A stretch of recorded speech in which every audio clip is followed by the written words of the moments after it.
Assalamualaikum hurmatli obunachilarimiz. Qo'shni bir hafta savdolardan navbatdagi savdomiz bahosini e'tibor berdi. 2009 yilda ishlab chiqarilgan Dost Lux konseri Nexia 2 mashinamiz bo'ldi. Kraskasi 100% toza.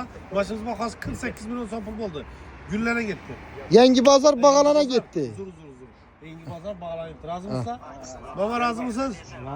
Xayrin ko'ringlar. Alloh rahmat deysan ekan. Mashinaga e'tibor berasizlar. Ercha balonlar qo'yilgan. Salona e'tibor beringlar. O'ta akkuratli holatda. E'dan hozir geldi. 46 milyon so'm berdi. 48 milyon so'm o'tirdik mashinani. Asa mashinamiz ketdi. Qo'shko'pir avtosavdoni toza bozoridan satıldı. Ana ketdi ağa. Bana sizlar bir reklam atib bersangiz ham bo'ladi qag'anlar. Bir reklamadan olmasak mashinamiz Qo'shni bir hafta savdo toza bozorimizda sotildi. Yana bunday mashinalar ko'p kelarasizlar xizmatdan. Bugun bular bilan futbol o'yinimiz bor. Hamma kam shunday mashinalar nasib etdi.